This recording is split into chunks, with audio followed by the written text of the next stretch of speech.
Hello friends, welcome to Creative Medicine. In this lecture, we will learn about.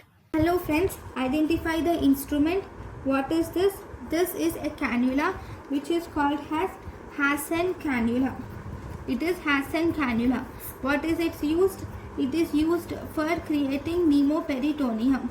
It is used for creating pneumoperitoneum during laparoscopy. It is used in laparoscopy to create a pneumoperitoneum. What is the advantage? It has less chance of vascular injury.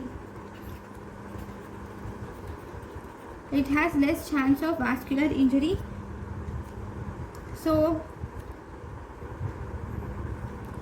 So this is about hassen cannula. Thank you. Thank you and thank you for watching.